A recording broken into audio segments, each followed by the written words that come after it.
Hello students, this is your second lecture of chapter gravitation of class 9th physics. First of all, we recall what topic we have studied in previous lecture. First, gravitational force, and after that, gravitation, a universal natural phenomena.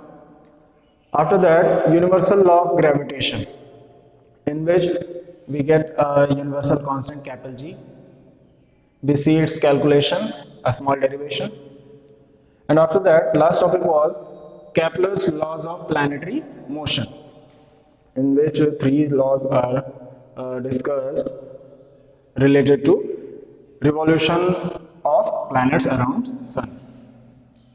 Now, today's topic, the first topic is free fall.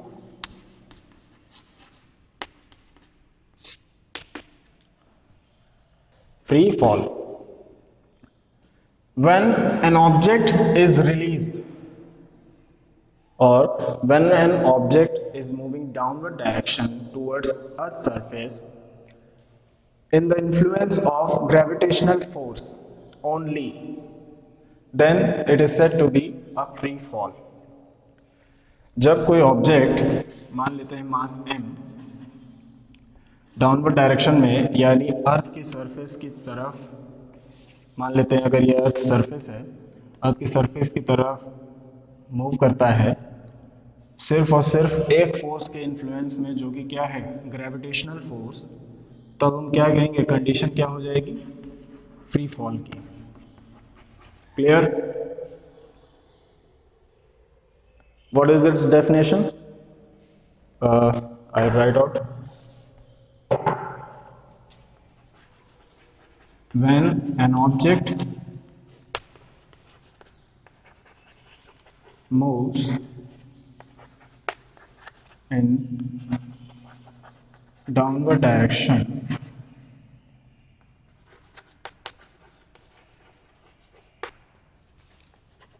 in the influence of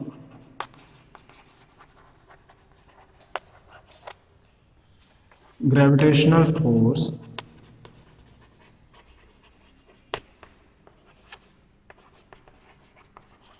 only,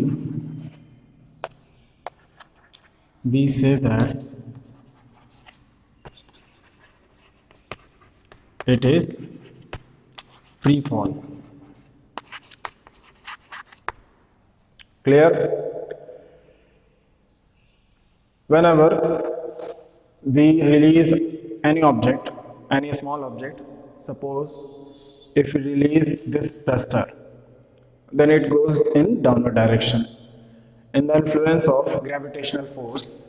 In that case, it is known as free fall. Clear? अच्छा, जब कभी कोई object downward direction में जाता है तो हमने क्या देखा, ऑब्जर्वेशन ये था कि ऑब्जेक्ट की वेलोसिटी लगातार बढ़ती जाती है.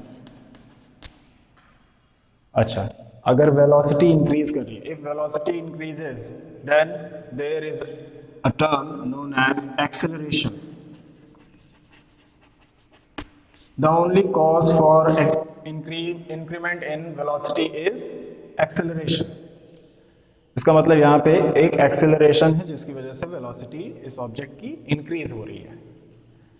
इसी एक्सेलरेशन को, अच्छा, एक्सेलरेशन किस वजह से हो रहा है, फोर्स की वजह से. यहाँ पे फोर्स कौन सा एक्ट कर रहा है, ग्रेविटेशनल फोर्स.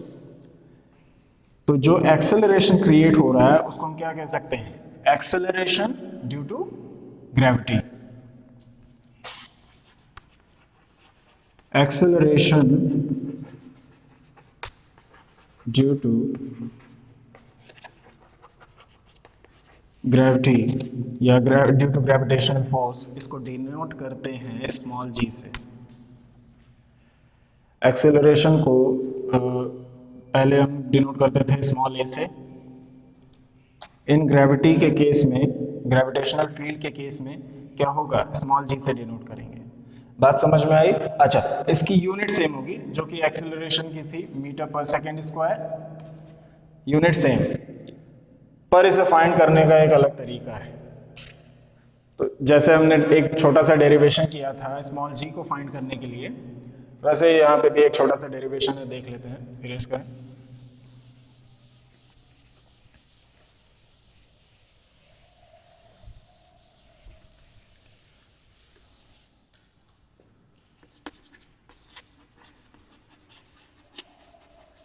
कैलकुलेशन फॉर जी,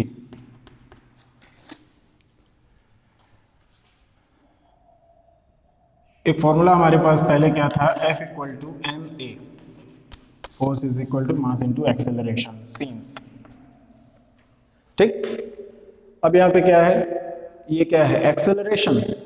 तो acceleration in case of gravitational force हम क्या ले सकते हैं, in case of gravitational force, या in case of free fall समझ लीजिए, ज्यादा इजी रहेगा। In case of free fall A equal to G. This equation becomes F equal to M into G. Equation first. Also, from universal law of gravitation, F equal to capital G M M1 M2 M1 M2 upon R square। अब यहाँ पे ध्यान से देखिए, हमने एक छोटा सा मास m लिया था, डाउनवर्ड डायरेक्शन में आ रहा है। दूसरा मास क्या है, ये अर्थ। अर्थ की रेडियस अगर देखी जाए तो हम डिनोट करते हैं कैपिटल R से। कोई भी मास हो, अर्थ से 2 किलोमीटर, 3 किलोमीटर, 10 किलोमीटर, 100 किलोमीटर ही दूर क्यों ना हो, पर हम कंसिडर करते हैं कि वो सरफेस पे ही है। तो यानी अर्थ से उस मास की डिस्टेंस कितनी हो गई, बीच में distance between earth and mass, capital R denote किया जाता है, रेडियस ऑफ अर्थ। क्यों, क्योंकि रेडियस ऑफ अर्थ बहुत ज्यादा है। इसके कंपैरिजन में अगर हम 100 किलोमीटर लेंगे तो वो मायने नहीं रखता है। That's why we put capital R in place of, instead of this plus this. This equation becomes capital G। M1 यहाँ पे क्या हो जाएगा, mass of earth, that means capital M, and M2 is mass M।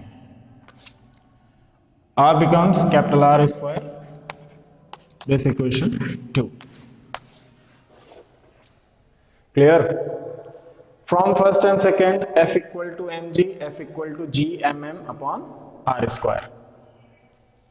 From first and second, if we equate these terms, then we get here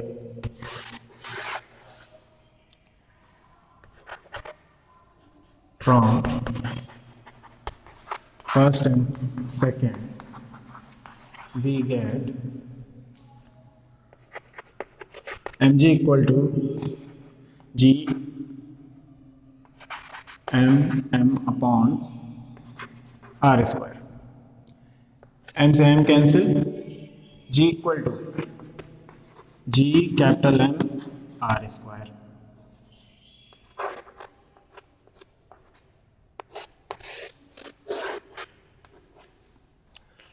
Small g is equal to capital G into capital M upon R square, capital R square।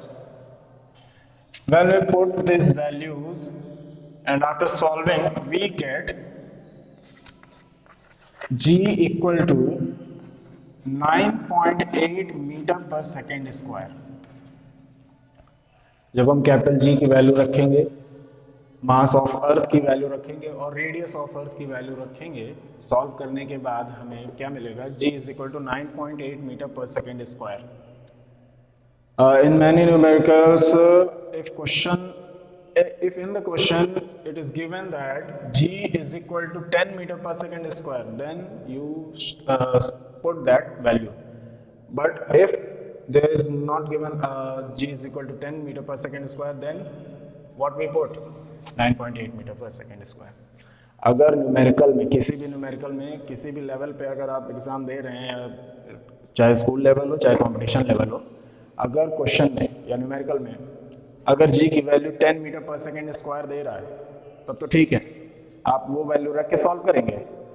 If in that case अगर जी की value नहीं दी गई है, यानी 10 metre per second square नहीं दिया है, तब आप 9.8 ही लेकर सॉल्व करोगे, 10 नहीं लोगे, गलत हो जाएगा, थोड़ा सा चेंज आ जाएगा उसी में, फिर आपके आंसर गलत हो जाएंगे, मार्क्स डिडक्ट हो जाएंगे। ठीक है, क्लियर हुआ? After that equation of motion in case of gravity, small g is also known as gravity. तो जो इक्वेशन ऑफ मोशन हमने फर्स्ट चैप्टर में पढ़ा था मोशन में, अब उसको हम in terms of acceleration due to gravity के टर्म्स में देखेंगे। देखते हैं कैसे होता है। Equation of motion in terms of small g. पहले इक्वेशन ऑफ मोशन है क्या? First equation v is equal to u plus a t, second s is equal to u t plus half a t square, and third v square is equal to u square plus 2as। Clear? अच्छा, terms of g क्या है? Acceleration. इन सारी equations में acceleration आपको दिख रहा है, ये रहा, ये यहाँ पे, यहाँ पे। बस करना क्या है, we have to replace a by g। In terms of g equations क्या बन गई? v is equal to u plus g t, second equation s is equal to u t plus half what g t square, and third v square is equal to u square plus 2gs। Simple. अच्छा, यहाँ पे एक चीज़ आपको ध्यान देना है, जब भी आप न्यूमेरिकल सॉल्व करते हो, अगर आपसे कहा जाता है इसे इरेज कर दें, इसका तो कोई यूज़ नहीं, मेन ये था, अगर आपसे कहा जाता है कोई ऑब्जेक्ट है मास m का डाउनवर्ड डायरेक्शन में जा रहा है, ठीक है, हमने या तो रिलीज किया या तो फोर्स अप्लाई करके उसे डाउनवर्ड डायरेक्शन में थ्रो किया है। In that case acceleration due to gravity is a is equal to g is equal to 9.8 metre per second square. ठीक, अगर इसी मास को हम अपवर्ड डायरेक्शन में थ्रो करें, सेम केस हो जाए, बस अपवर्ड डायरेक्शन में, मास m, ऑब्जेक्ट किधर मूव कर रहा है? Upward direction. एक्सेलरेशन किधर ऐड कर रहा है? यहाँ पे एक्सेलरेशन किधर ऐड कर रहा है? डाउनवर्ड डायरेक्शन में g ऐड कर रहा है। यहाँ पे मोशन अपवर्ड डायरेक्शन में g किधर ऐड कर रहा है? डाउनवर्ड डायरेक्शन में। In this case we put value of g with negative sign, अगर अपवर्ड डायरेक्शन का केस आ रहा है तो, ठीक, माइनस g, यानी minus 9.8 metre per second square. Important है, न्यूमेरिकल में काफ़ी यूज होगा। ठीक है, खैर अब इसके बाद लास्ट के दो टॉपिक बचते हैं आपका, मास एंड वेट, देख लेते हैं उसे भी।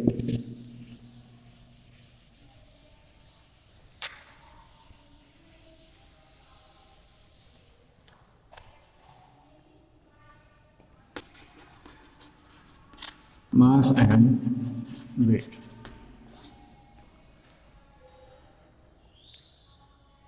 When we say mass of an object, mass, it is quantity of matter present in the substance. मास क्या है? Quantity of matter present in the substance. अगर कोई ऑब्जेक्ट है m मास का, या फिर मैं यहाँ पे मास दे दूँ इसका 2 kg का, तो 2 kg क्या है? Quantity of matter present in that substance.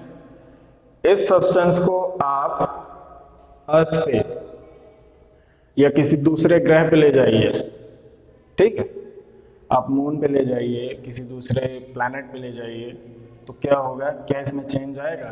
नहीं आएगा। यही बात है, मास इज कांस्टेंट।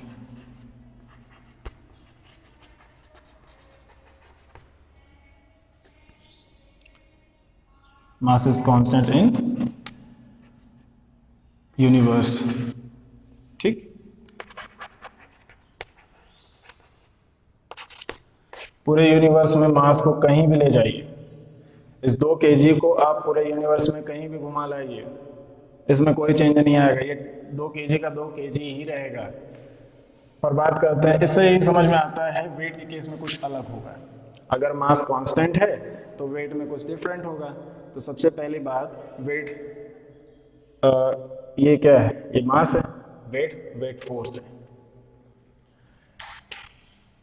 यूनिट देख लीजिए, मास की यूनिट हम क्या लिखते हैं? ग्राम, ठीक। ये ग्राम है, एक्सेलरेशन ड्यू टू ग्रेविटी नहीं है। अच्छा, वेट का केस देखते हैं। वेट इधर देख लेते हैं।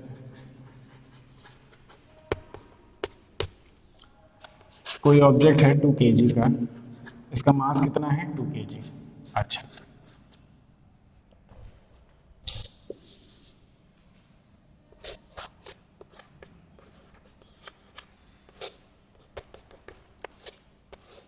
ये अर्थ सरफेस है जिस पे हमने 2 kg मास रखा हुआ है। अब अर्थ इस मास पर कितना फोर्स एक्सर्ट करता है, वो वेट होता है, इस ऑब्जेक्ट का वेट, ठीक है। अब देखो क्या लग रहा है? Acceleration due to gravity, g. Clear? तो फोर्स क्या हो जाएगा? Force acting on this object by the earth, F equal to mass कितना है? 2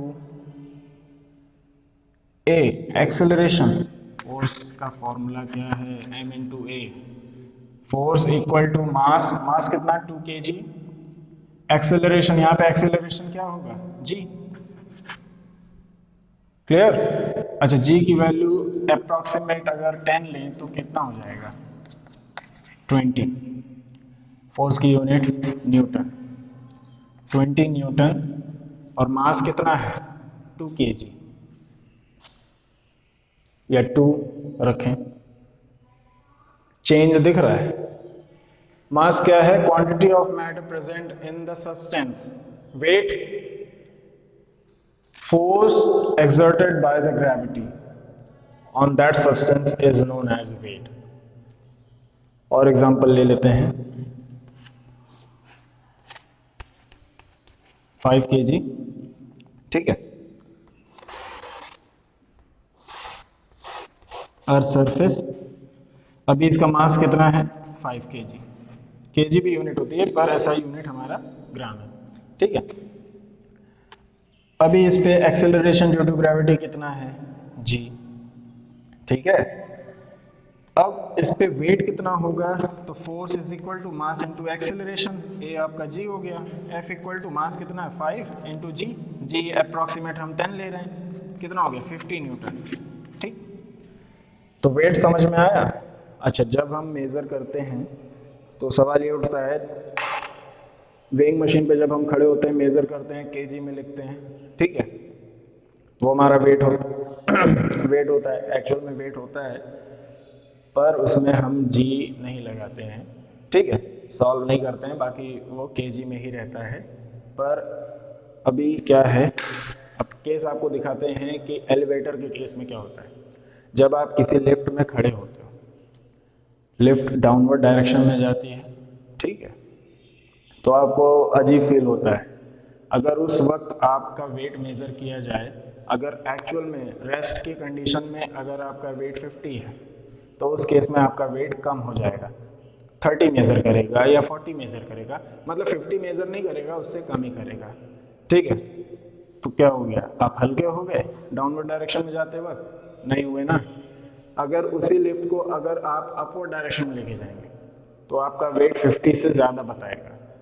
तो इस केस में क्या हो गया, ऊपर के डायरेक्शन में जाते समय आपका वेट बढ़ तो गया नहीं, अब जैसे थे वैसे ही हो, 50 शो करना चाहिए, पर नहीं करता है। क्यों नहीं करता है, वेट की कंडीशन लगती है, force due to gravitational force. Clear है, तो वेट और मास दोनों अलग अलग चीजें हैं। मास हमारा क्या हो गया, quantity of matter present in the substance, weight force applied on that object. Clear हो गया, बाय द अर्थ। अच्छा, वेट कांस्टेंट नहीं होता है, आप अर्थ के सरफेस से ही थोड़ा ऊपर नीचे हो जाइए तो क्या होगा, वेट आपका चेंज हो जाएगा, अलग अलग जगह पे आपका वेट अलग अलग शो करेगा। आप चले जाइए अगर मून पे, तो वहाँ पे भी आपका वेट चेंज हो जाएगा। आप किसी दूसरे प्लेनेट पे चले जाइए, आपका वेट कुछ और शो करेगा, पर मास आपका जितना है उतना ही रहेगा, मास में कोई चेंज नहीं आएगा। क्लियर हो गया, तो एक कंक्लूजन क्या निकला, mass is constant but weight is variable, it can be varied. अच्छा, यूनिट क्या हो गई, अब मास का क्या है, वो तो ग्राम रहेगा, वेट फोर्स है। सबसे पहली बात, वेट क्या है, फोर्स, तो फोर्स की यूनिट क्या होती है, न्यूटन। इसीलिए यहाँ पे देखिए 20 न्यूटन, 50 न्यूटन, ऐसे अगर 100 आता है तो 100 न्यूटन। क्लियर है, तो ये था आपका चैप्टर ग्रेविटेशन, यहाँ पे फिनिश होता है। इसके बाद जो नेक्स्ट लेक्चर होगा वो नेक्स्ट टॉपिक पे लेकर आया जाएगा, ठीक है। And solve all the numericals related to this topics and this chapter. If there any doubt, then contact me. Okay, thank you.